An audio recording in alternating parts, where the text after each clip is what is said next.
Hey, what's up, Mara? It's Andres Galindo with Dre Little Productions. We're out here in Houston today with Steveo Valdez. What's going on? Man, I'm chilling. This year's been a super cool year.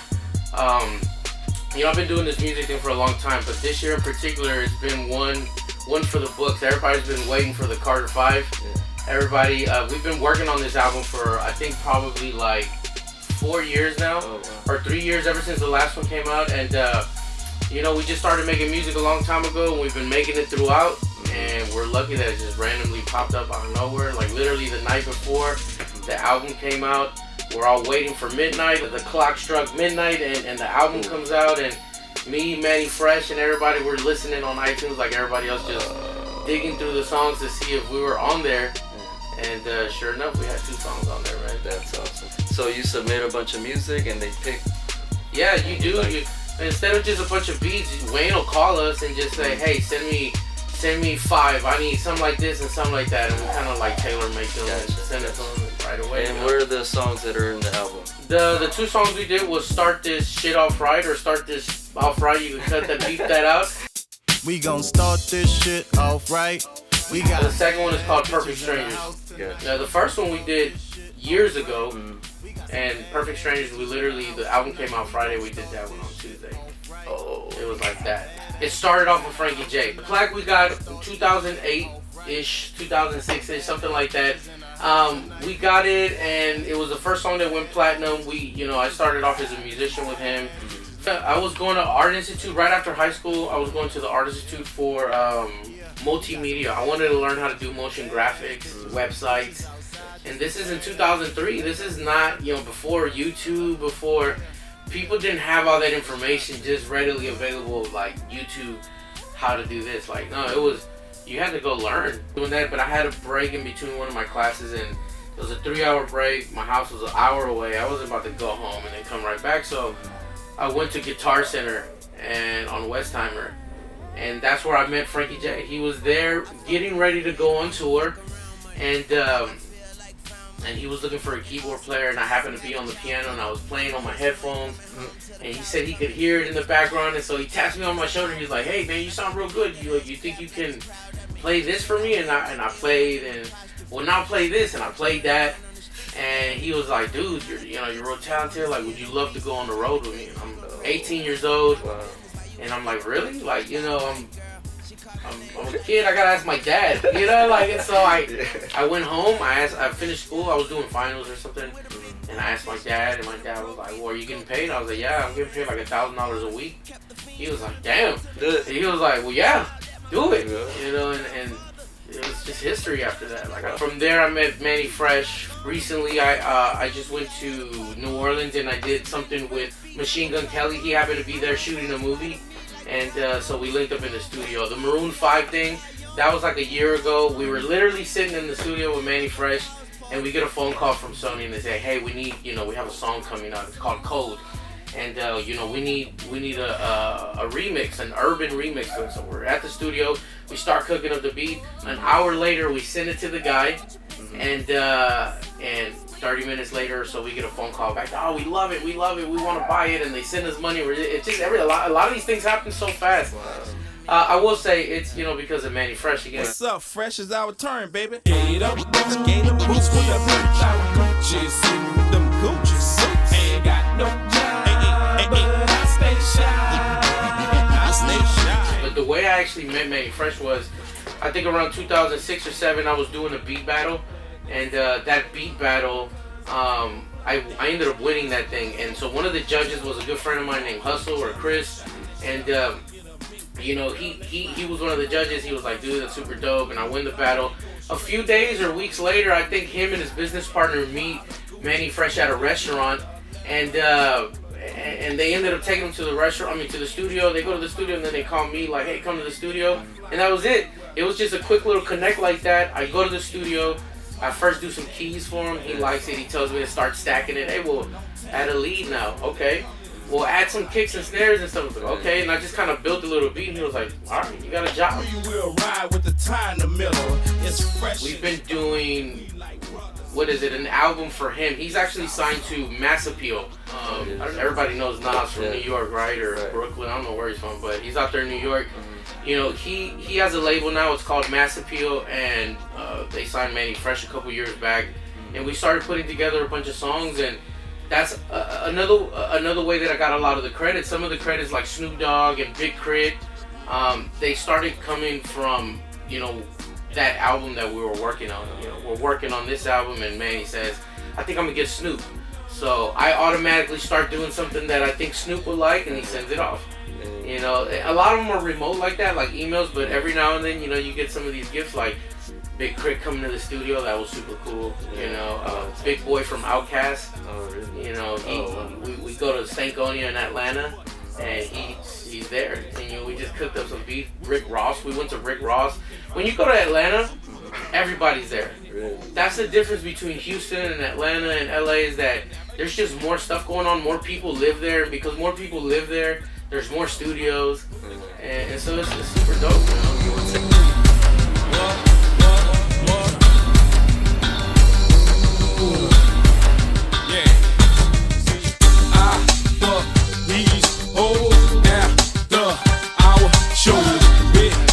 A3C Festival with Manny Fresh. That's a yearly festival. I think it's been going on for like 15 years or 20 something years. I can't remember. It's been a long time, and it's really a festival for, you know, it's kind of like NAMM, but for hip hop and for producers. And so you get a lot of the artists that are going and performing. You get a lot of the companies like Studio Link and Splice and stuff like that. And so I don't know if you know about Splice as a producer. You know, you're able to go to splice.com, get a subscription for about 10, 14, or like $20 a month, and you can download as much content as you want. For film, it would be like stock footage. Right, yeah. You know, royalty-free stock footage, royalty-free sound. So Splice does the same thing, and you know, I called them up and I told them, hey, I work with Manny Fresh, I represent Manny Fresh. Like, hey, I work with Manny Fresh, I represent Manny Fresh. I really think that, you know, you guys need to work with him. He's a living legend. He's an icon. You guys are already doing stuff with like Lex Luger and Metro Boomin and Sunny Digital, and it's like, you know, y'all need Manny Fresh. They accepted it. They called me right back. So they say, hey, let's meet in Atlanta. So we go to Atlanta. We meet with Splice. We meet with another company, Studio Link, and then because of that, we start doing promo for all of these new ventures we're doing. We went to the radio station and we started promoting it. So at the radio station, we walk in, and T.I. happens to be at the radio station. And so, you know, Manny Fresh, T.I. have a history. They had a song called Beat Down Low. I like my beat down low. And my top left, you see me ride 24. Wood shop and holler at you like you're getting wood. And your top left back. You know, so they did that song together. And so obviously they run into each other at the radio station. And it's just all love, you know. Hey, what's up, bro? Yeah, you doing da-da-da? I'm there. I got my little GoPro. I'm just saying what's up to him. He also happened to be doing this thing. We were promoting the Splice Kids and the Studio Link stuff, and T.I. was at the radio station promoting his event. So what he's doing is that he did this museum called Trap Museum, and so you walk in, someone greets you, and you take a tour. Well, everything there was like you would walk in and it'd be like guns and weed and cocaine all on the table, you know, and and it's all props, it's all fake, but it just looked like a movie or something, or it was the trap, you know. And it was a museum. It's super dope. You go in deeper and they have murals and paintings of like Future and just like all these rap artists and stuff like that, which is super dope. So T.I. is, you know, a hip hop baby, grew up in the trap like a lot of us did, but he's sophisticated, he's intellectual, he's got money, and he's trying to do something dope while still holding on to his culture. Right. And I think it's fire. You know, I grew up, there was a piano in my house. My mom always had it in the living room. She had a piano, and I would grab my little toys, and I would go to the piano, and I would lay on the ground, and I would pretend that the piano was something. And the little toys were like banging on the key. It really started like that, and I'm like 4, 5, 6 years old, and then that turned into like hitting the notes, and that turned into hitting little chords here and there. So by the time I was like 6 or 7, I go, my dad's a pastor, you know, I grew up in church, and so I go to church, and my dad's like, you should play piano, you should play drums, you know, we need that here. And I grew up in a church where there wasn't a lot of musicians, you know, we were the musicians, or the people in the congregation were the musicians.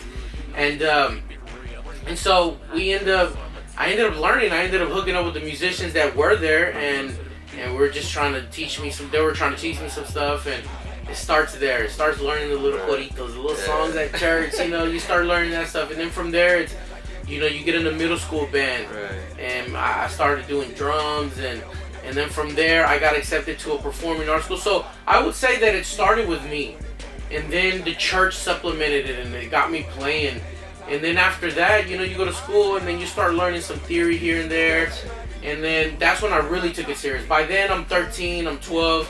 I love music. Like, all I want to do is play music. And so you go to the high school, and that's when it really got intense. Jazz and Latin jazz and chords. And it just got real complicated in a good way. And that was the story. That's how I kind of got started. And I went into high school, the HSPVA Performing Arts School. I went in as a drummer. But they teach everybody theory, so I came out a piano player. And so it's been a cool ride, just kind of play different instruments, and it's a challenge, but it's super dope. Ultimately, that's what I ended up doing. Playing drums, playing keys, playing bass, and making beats. So it's just been evolving, Right.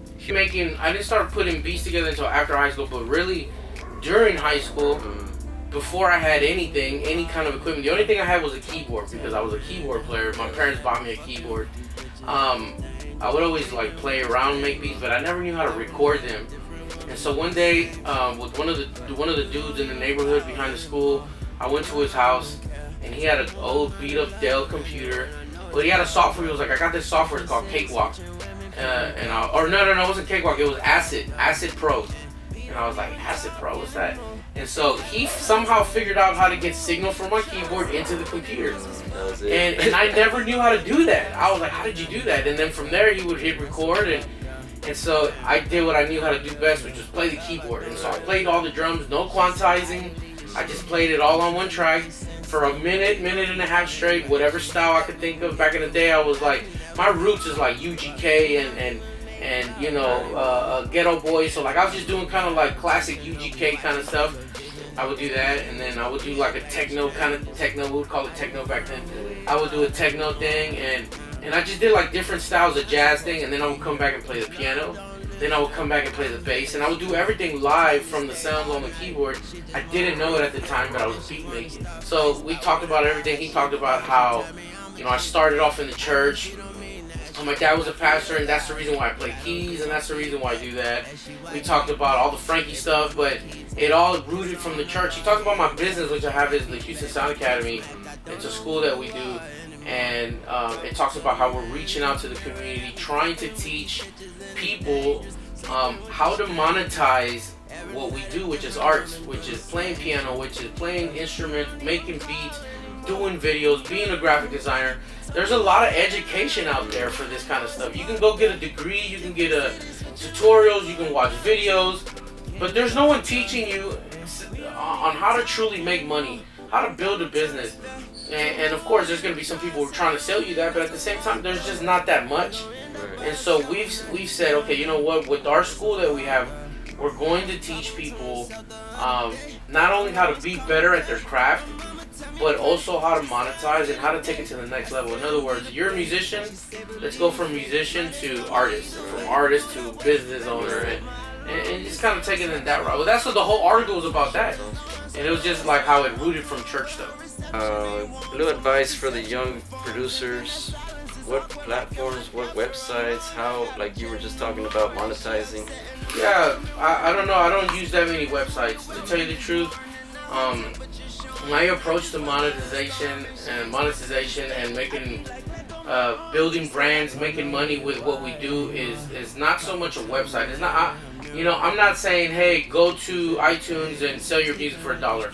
I'm not saying, hey, go to this other website and sell your music, lease it for $25. Like, I never did that. I always felt like everybody was doing that. That's not my approach. I take a very different approach. It's conventional as a business, but as an art form, it's not conventional, Meaning, I'm not doing what everyone is doing, but yet it's working. And so what I did was I just started adapting more regular business models and concepts and ideas, which is customer service, right. Just having a good product, bringing in the traffic, closing the traffic, converting it into some sort of sale, and then making sure you have good customer service and they keep coming back. Right. That's what I did. That's it. I do use certain tools, like I use QuickBooks to manage my, my books, and I use like CRM softwares to manage, my clients. But as far as tips and tricks, and I couldn't tell you, like, really, I don't use any kind of websites. What I do is I reference a lot. I like to look at vlogs. I mainly look at vlogs to get big ideas, and then from there I kind of like break it down and just do my own thing. Or anybody who's writing, you want to have your BMI writer, you want to have your BMI publisher set up, or your ASCAP. And so the only way you're going to make money doing that is if you write a song, you produce a song, and you register it, and the person who has that song or owns that song does something with it and ends up on radio, you'll get paid. If it ends up on TV, you'll get paid.